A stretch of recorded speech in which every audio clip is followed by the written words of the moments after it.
नमस्कार विद्यार्थी मित्रांनो, आज आपल्याला ब्रिज कोर्स यातील डे 4चा एक्सरसाइज या व्हिडिओमध्ये सॉल्व करायचा आहे.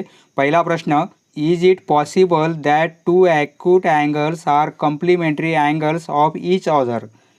प्रश्न मी ॲज इट इज ब्लँक पेजेसवर लिहून घेतलेला आहे. पहिला प्रश्न आणि त्याचा आन्सर पण लिहिलेला आहे. इज इट पॉसिबल दॅट, हे शक्य आहे का, टू ॲक्यूट अँगल्स, ॲक्यूट म्हणजे काय, बिलो दॅन 90 डिग्री, म्हणजे 90 डिग्रीपेक्षा लहान असणारे अँगल म्हणजे कोणते असतात, ॲक्यूट अँगल्स.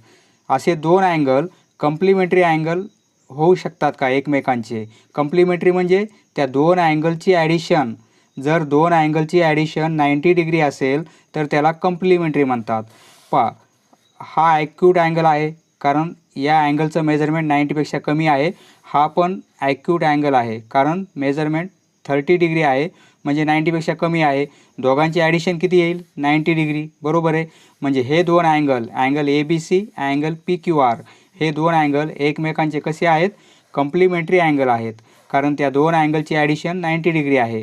तुम्ही असेही काढू शकता, किंवा एक अँगल 50 डिग्रीचा काढला तर दुसरा अँगल आपल्याला कितीचा काढावे लागेल, 40 डिग्रीचा काढावे लागेल, कारण दोघांची ॲडिशन 90. एक अँगल आपण 80 डिग्रीचा काढला, 80 डिग्री, तर दुसरा अँगल आपल्याला फक्त 10 डिग्रीचा काढावे लागेल, बरोबर आहे, 10 डिग्रीचा. म्हणजे दोघांची ॲडिशन किती होईल, 90 डिग्री. तुम्ही कोणतेही दोन अँगल काढू शकता कम्प्लिमेंटरी अँगल, फक्त दोघांची ॲडिशन 90 आली पाहिजे. नेक्स्ट दुसरा प्रश्न, is it possible that two obtuse angles are supplementary angles of each other? प्रश्न कसा आहे, इज इट पॉसिबल दॅट, हे शक्य आहे का, टू ऑब्टूस अँगल्स, ऑब्टूस म्हणजे काय, ग्रेटर दॅन 90 डिग्री, म्हणजे 90 अंशापेक्षा एखाद्या अँगलचं मेजरमेंट असेल तर त्या अँगलला काय म्हणतो आपण, ऑब्टूस अँगल. आर सप्लिमेंटरी अँगल कोणते असतात, जर दोन अँगलची ॲडिशन 180 असेल तर त्या दोन अँगलला आपण काय म्हणतो, सप्लिमेंटरी.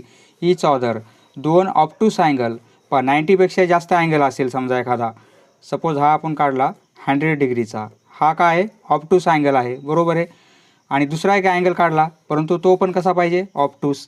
म्हणजे हा आपण काढला सपोज 120चा, दोघांची ॲडिशन किती होईल, 220 होईल, बरोबर आहे. म्हणजे ग्रेटर आहे, ही जास्त आहे कशापेक्षा, 180पेक्षा. जर ॲडिशन 180 येत असेल तर ते सप्लिमेंटरी असतात, परंतु ॲडिशन 180पेक्षा जास्त होत असल्यामुळे ते सप्लिमेंटरी अँगल असतील का, नाही. No, it is not possible. आपण एवढं आन्सर लिहायचं आहे, no it is not possible. Reason जर अजून लिहायचं असेल आपल्याला कारण, तर because obtuse angles are greater than 90 degree, बरोबर आहे. So that the sum of two such angles, greater असणारे अशा दोन अँगलची ॲडिशन किती असणार आहे, ती ग्रेटर असणारे 180पेक्षा, त्यामुळे ते सप्लिमेंटरी अँगल होऊ शकत नाहीत. नेक्स्ट तिसरा प्रश्न, is it possible that two acute angles are supplementary angles? दोन ॲक्यूट म्हणजे बिलो दॅन 90 डिग्री, ते दोन अँगल सप्लिमेंटरी अँगल असतील का? सप्लिमेंटरी अँगलसाठी ॲडिशन किती पाहिजे, 180 पाहिजे. आणि ॲक्यूट अँगल म्हणजे दोन्ही पण 90पेक्षा कमी आहेत. दोन्ही जर 90पेक्षा कमी असेल तर दोघांची ॲडिशन, दोन अँगलची ॲडिशन 180 येईल का, येणार नाही. म्हणजे नॉट पॉसिबल, बरोबर आहे. याचा आन्सर कसं लिहिणार आपण, no it is not possible, असा आन्सर लिहू शकता. कारण काय, because acute angles are less than 90 degree, so that the sum of two such angles, अशा दोन अँगलची ॲडिशन की जे 90पेक्षा कमी आहेत त्यांची ॲडिशन किती येणार आहे, लेस दॅन 180 येईल, बरोबर आहे. Hence two acute angles are not supplementary angles. Next question number 4, when will be two adjacent angles are complement of each other? हे शक्य आहे का, यस इट इज पॉसिबल. दोन ॲडजसंट अँगल्स कम्प्लिमेंट अँगल असतील का? हा अँगल, सपोज हा पॉईंट आपण डी घेऊ, म्हणजे ABD हा अँगल आणि हा अँगल, हे दोन कसे आहेत, ॲडजसंट अँगल आहेत, बरोबर आहे. कारण एक साईड कॉमन आहे, एक व्हर्टेक्स कॉमन आहे, आणि दोघांचे इंटेरियर वेगवेगळे आहेत, म्हणजे हे कसे आहेत, ॲडजसंट अँगल आहेत. परंतु ह्या दोन अँगलची ॲडिशन किती आहे, 90 डिग्री, म्हणजे ॲडजसंट पण आहेत आणि दोघांची ॲडिशन 90 असल्यामुळे ते कसे आहेत, कॉम्प्लिमेंटरी एकमेकांचे कॉम्प्लिमेंट आहेत. पहा तुम्ही असेही काढू शकता किंवा एक असा राईट अँगल काढला आपण, याचे दोन इक्वल पार्ट केले आपण, तर हा अँगल 45चा येईल आणि हा पण 45चा येईल. 50 आणि 40च पाहिजे असं काही नाही. 45 हे पण दोन अँगल ॲक्यूट आहेत आणि कॉम्प्लिमेंट आहेत. बरोबर आहे. याचा आन्सर आपण यस इट इज पॉसिबल आणि याप्रमाणे फिगर काढू शकतो. Question number 5, is it possible that two obtuse angles, obtuse म्हणजे greater than 90 degree, form a linear pair of angles. पहा लिनियर पेअर ऑफ अँगल्स म्हणजे काय, दोन अँगल कसे असतात, एकाच लाईनवर असतात. सपोज हा अँगल, ही लाईन आहे, या अँगलवर हे दोन अँगल तयार झालेले आहेत. बरोबर आहे. ही एक लाईन आहे, या लाईनवर हे दोन अँगल तयार झाले, हा एक अँगल आणि हा एक अँगल. बरोबर आहे. तर हे दोन अँगलची ॲडिशन किती असते, 180 असते. परंतु येथे आपल्याला काय दिलेलं आहे, दोन ऑब्टूस अँगल, म्हणजे हा पण 90पेक्षा ग्रेटर पाहिजे आपल्याला, 90पेक्षा ग्रेटर. सपोज हा अँगल जर आपण 100 काढला आणि दुसरा अँगल किती पाहिजे आपल्याला, तो पण ऑब्टूस पाहिजे, म्हणजे 110 घेतला आपण. दोन्ही पण ऑब्टूस अँगल आहेत, परंतु या दोघांची ॲडिशन किती येईल, 210 येईल. बरोबर आहे. परंतु लिनियर पेअर अँगलची ॲडिशन किती असते, 180च असते. म्हणजे दोन ऑब्टूस अँगल हे लिनियर पेअर ऑफ अँगल होऊ शकतील का, नाही. No it is not possible, असा आन्सर लिहायचा आहे आपल्याला. पहा एवढंच आन्सर आपल्याला लिहायचं आहे. नेक्स्ट पहा question number 6, right following statement if and then form. पहा हे स्टेटमेंट आहे, opposite angles of cyclic quadrilateral are supplementary. हे स्टेटमेंट आपल्याला इफ आणि देन हे दोन वर्ड यूज करून लिहायचं आहे. इफ आणि देन, सुरुवातीला इफ पाहिजे आणि नंतर देन पाहिजे, याप्रमाणे आपल्याला लिहायचं आहे. पहा स्टेटमेंट याप्रमाणे आहे, opposite angles of cyclic quadrilateral are supplementary. याचा अर्थ बदलला नाही पाहिजे, परंतु आपल्याला इफ आणि देन लिहायचं आहे. इफ क्वाड्रिलॅटरल, हा एक क्वाड्रिलॅटरल दिलेला आहे आपल्याला. बरोबर आहे. सायक्लिक प्रकार आहे त्याचा, सायक्लिक क्वाड्रिलॅटरल. सायक्लिक क्वाड्रिलॅटरल म्हणजे काय, जर एखाद्या सर्कलवर, पहा हे सर्कल आहे आणि एखाद्या क्वाड्रिलॅटरलचे चारही व्हर्टेक्स त्या सर्कलच्या सर्कम्फरन्सवर असतील, तर अशा क्वाड्रिलॅटरलला काय म्हणतात, सायक्लिक क्वाड्रिलॅटरल. म्हणजे सपोज हा ABCD आपण क्वाड्रिलॅटरल काढला, हे चारही पॉईंट ABCD कसे आहेत, सर्कलच्या सर्कम्फरन्सवर आहेत, म्हणून हा ABCD क्वाड्रिलॅटरल कसा आहे, सायक्लिक आहे. If quadrilateral is cyclic then, येथे इफ वापरलेला आहे आपण आणि इथे देन वापरलेला आहे. If quadrilateral is cyclic then opposite angles are supplementary. हे जे समोरासमोरचे अँगल असतात यांची ॲडिशन 180 असते.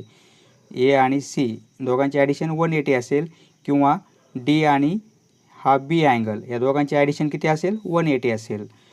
अर्थ न बदलू देता आपण इफ आणि देन वापरलेले आहेत. नेक्स्ट पहा 7वा प्रश्न. येथे आपण इफ आणि देनचा वापर केलेला आहे, कारण आपल्याला इफ आणि देन वापरा म्हणून सांगितलं होतं येथे. बरोबर आहे. परंतु 7व्या प्रश्नामध्ये write converse of following statement. Converse म्हणजे काय, सपोज हे इफ आहे, इथे दिलेलं नाही आपल्याला, आणि नंतरचं स्टेटमेंट म्हणजे देनचं आहे. बरोबर आहे. तर आपल्याला काय करायचं आहे, देन नंतर जे स्टेटमेंट असेल ते आधी लिहायचं आहे आणि इफ नंतर जे स्टेटमेंट असेल ते नंतर लिहायचं आहे आपल्याला. पहा डायगोनल्स ऑफ रेक्टँगल, एवढं जे स्टेटमेंट आहे ते आपल्याला नंतर लिहायचं आहे आणि देन नंतरचं स्टेटमेंट आपल्याला आधी लिहायचं आहे. म्हणजे उलटं करायचं आहे, देनला इफ आणि इफला then. Diagonals of rectangle are congruent, आपल्याला कन्वर्स करायचं आहे, म्हणजे उलटं करायचं आहे. नंतरचं स्टेटमेंट आधी लिहायचं आहे आणि आधीचं नंतर लिहायचं आहे आपल्याला. पहा डायगोनल म्हणजे कशाचे असतील, क्वाड्रिलॅटरलचे. बरोबर आहे. म्हणजे स्टेटमेंटचा अर्थ बदलला नाही पाहिजे, परंतु स्टेटमेंट आपल्याला रीडिंग करताना चांगलं वाटलं पाहिजे. If the diagonals of a quadrilateral are congruent, म्हणजे कॉन्ग्रंट नंतरचं स्टेटमेंट आपण आधी घेतलेलं आहे. बरोबर आहे. Are congruent then it is rectangle, तर तो काय असतो, रेक्टँगल असतो. पहा इफ आणि देन आपण इथे वापरलेले आहेत, परंतु कन्वर्स असल्यामुळे नंतरचे स्टेटमेंट आपण आधी घेतलेलं आहे, म्हणजे इफ नंतर, आणि सुरुवातीचं स्टेटमेंट आपण देन नंतर घेतलेलं आहे. याप्रमाणे आन्सर लिहायचं आहे आपल्याला. नेक्स्ट पहा क्वेश्चन नंबर 8. हे 8व्या प्रश्नामध्ये आपल्याला गिवन आणि टू प्रूव्ह हे दोन वर्ड वापरून आपल्याला हे दिलेलं स्टेटमेंट मॅथेमॅटिकल फॉर्ममध्ये लिहायचं आहे. पहा कसं लिहिणार आपण. स्टेटमेंट याप्रमाणे आहे. If all 3 sides of a triangle आहे, त्यामुळे आपण एक ट्रायंगल घेऊ. सपोज ट्रायंगल ABC घेतला आपण. Are congruent. काय कॉन्ग्रंट आहेत? साईड्स कॉन्ग्रंट आहेत. तिन्ही साईड्स बरोबर आहे. 3 साईड असल्यामुळे AB, BC आणि AC त्या ट्रायंगल ABCच्या 3 साईड कशा आहेत? कॉन्ग्रंट आहेत असं लिहिलेलं आहे. आपल्याला ही माहिती दिलेली आहे बरोबर आहे. पहा इफ नंतर जे स्टेटमेंट असते ते गिवन म्हणून लिहायचं आहे आपल्याला, आणि देन नंतरचं जे स्टेटमेंट असेल ते काय असते? टू प्रूव्ह असते. पहा इफ नंतर काय दिलं आपल्याला? All 3 sides of a triangle are congruent. म्हणजे एक ट्रायंगल घेतला, 3 साईड घेतल्या आपण, त्या कॉन्ग्रंट दाखवल्या आणि डायग्राम काढून घेतली त्याप्रमाणे बरोबर आहे. देन नंतरचे स्टेटमेंट म्हणजे काय असते? To prove. त्यासाठी आपण टू प्रूव्ह काय प्रूव्ह करायचं आहे? 3 अँगल्स आर कॉन्ग्रंट. 3 अँगल्स कोणते अँगल्स? A, B आणि C हे 3 अँगल कसे आहेत? कॉन्ग्रंट आहेत. म्हणजे दिलेलं स्टेटमेंट आपण हे मॅथॅमॅटिकल फॉर्ममध्ये लिहिलेलं आहे बरोबर आहे, आणि डायग्राम पण काढलेली आहे. याप्रमाणे तुम्हाला आन्सर लिहायचा आहे. 8व्या प्रश्नाप्रमाणेच 9वा प्रश्न आहे. आपल्याला गिवन आणि टू प्रूव्ह लिहायचं आहे. स्टेटमेंट कसं आहे? 2 equilateral triangles are similar. Equilateral म्हणजे काय? समभुज. पहा 2 ट्रायंगल ते कसे आहेत? इक्विलॅटरल. पहा या ट्रायंगलच्या 3ही साईड एकमेकांना इक्वल आहेत आणि या ट्रायंगलच्या 3ही साईड एकमेकांना इक्वल आहेत. हे 2 ट्रायंगल इक्विलॅटरल आहेत बरोबर आहे. हा पण ट्रायंगल इक्विलॅटरल आहे आणि हा पण इक्विलॅटरल आहे. 2 इक्विलॅटरल ट्रायंगल, त्यामुळे आपण 2 ट्रायंगल घेतले. गिवन लिहिणार, कारण गिवन आणि टू प्रूव्ह हे लिहायचं आहे आपल्याला. गिवनमध्ये काय लिहिणार? ट्रायंगल ABC आणि ट्रायंगल PQR, कारण 2 ट्रायंगल आहेत म्हणून आपण 2 घेतलेले आहेत. ते कसे आहेत? इक्विलॅटरल आहेत बरोबर आहे. Equilateral triangles. पहा हे 2 ट्रायंगलच्या डायग्राम काढले आपण. टू प्रूव्हमध्ये काय लिहायचं आपल्याला? They are similar. म्हणजे हे ट्रायंगल कसे आहेत? सिमिलर. हे सिमिलर साईन आपल्याला वापरायचं आहे. Triangle ABC similar triangle PQR. याप्रमाणे आन्सर आपल्याला लिहायचं आहे. पहा शेवटचा प्रश्न. येथे आपल्याला स्टेटमेंट हे दिलेलं आहे आणि गिवन आणि टू प्रूव्ह हे लिहायचं आहे. स्टेटमेंट कसं आहे? If angles in a linear पेअरमधले अँगल दिलेले आहेत, त्याची आपण डायग्राम काढली, परंतु ते अँगल कसे? कॉन्ग्रंट आहेत बरोबर आहे. म्हणजे याप्रमाणे डायग्राम येणार आहे. ACD हा अँगल आणि हा अँगल हे 2 अँगल लिनियर पेअरमधील आहेत, कारण एकाच लाईनवर ते येथे फॉर्म झालेले आहेत, तयार झालेले आहेत बरोबर आहे. आणि हे 2 अँगल इक्वल आहेत म्हणून दिलेलं आहे आपल्याला. म्हणजे हा अँगल आणि हा अँगल इक्वल आहेत, कॉन्ग्रंट आहेत. तर आपल्याला प्रूफ काय करायचं आहे? त्या 2 अँगलचं मेजरमेंट किती आहे? 90 डिग्री आहे, हे प्रूफ करायचं आहे. त्याप्रमाणे आपण लिहिलेलं आहे. म्हणजे अँगल ACD आणि अँगल BCD यांचे मेजरमेंट किती आहे? 90 डिग्री आहे. पहा दिलेलं स्टेटमेंट आपण हे मॅथेमॅटिकल फॉर्ममध्ये लिहिलेलं आहे आणि डायग्राम पण काढलेली आहे. पहा याप्रमाणे आपल्याला आन्सर लिहायचा आहे. समजले मित्रांनो? धन्यवाद. पुढचा व्हिडिओ पाहण्यासाठी चॅनल सबस्क्राईब करा. धन्यवाद.